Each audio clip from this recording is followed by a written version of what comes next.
শীতকালে নানান সবজির মধ্যে খুবই পরিচিত একটি সবজি হচ্ছে বেগুন।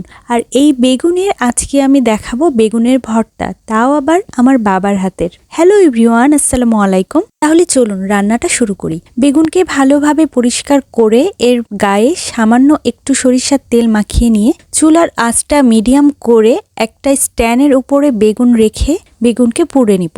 আর বেগুনগুলোকে মাঝে মাঝে উল্টিয়ে দিব যাতে করে সবগুলো বেগুন অনেক ভালোভাবে পুড়ে যায়, মানে সেদ্ধ হয়ে যায়। এরপরে পুড়িয়ে সেদ্ধ করা বেগুনকে পানিতে রেখে দেওয়া হয়েছে। পানিতে বেশিক্ষণ রাখবো না, খুবই সামান্য সময় রাখবো। পানিতে রাখার কারণে বেগুনের খোসা খুব ভালোভাবে ছাড়িয়ে নেওয়া যাবে। আর এইভাবেই সবগুলো বেগুনকে পুড়িয়ে সেদ্ধ করে নেব। এখন খুবই আলতো হাতে বেগুনের খোসা ছাড়িয়ে নেব। তারপরে বেগুনকে পরিষ্কার পানিতে ধুয়ে হাত দিয়ে চেপে পানিটা ফেলে দিব। তারপরে বেগুনের মাথার দিকের শক্ত অংশটাকে হাত দিয়ে ফেলে দিব। এভাবেই সবগুলো বেগুনকে পুড়িয়ে নেওয়া হলো। বেগুন পুড়িয়ে খোসা ছাড়ানো এই সবই করেছে আমার মা, আর সহযোগী হিসেবে ছিলাম আমি। এখন ভর্তা করবে আমার বাবা। এর জন্য খোসা ছাড়ানো বেগুনকে হাত দিয়ে ভালোভাবে ম্যাশ করে নিচ্ছিল। বেগুনকে ম্যাশ করার সময় বেগুনের যে আঁশ ছিল সেগুলো আমার বাবা ফেলে দিচ্ছিল। এখন এই স্বাদবিহীন ম্যাশ করা বেগুনকে কিভাবে মজাদার বানানো যায় সেটাই দেখাবো।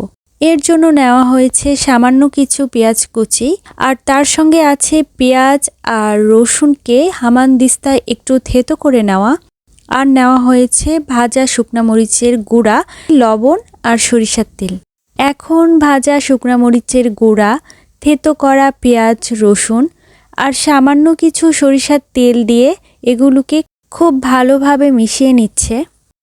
এরপরে এগুলোকে স্বাদবিহীন ম্যাশ করা বেগুনের সঙ্গে মেশানো হলো, আর তার সঙ্গে দেওয়া হলো পেঁয়াজ কুচি, লবণ আর সরিষার তেল। এগুলোকে খুব ভালোভাবে হাত দিয়ে মাখিয়ে নিচ্ছিল। আপনি এই ভর্তাটা যতটা সময় নিয়ে মাখাবেন ততই খেতে বেশ ভালো লাগবে। আর এর মাঝে মাঝে কয়েকবার সরিষার তেল দেওয়া হয়েছে। একটু করে মাখছিল, আবার একটু করে সরিষার তেল দিচ্ছিল।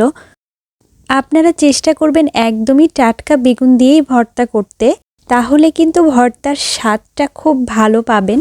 এই তো আপনাদের সঙ্গে গল্প করতে করতে আমার বাবার হাতের ভর্তা বানানো হয়ে গেছে। আর ভর্তার রঙটা মাশাআল্লাহ অনেক সুন্দর হয়েছিল, আর খেতে প্রতিবারের মতোই বেশ দারুণ হয়েছিল।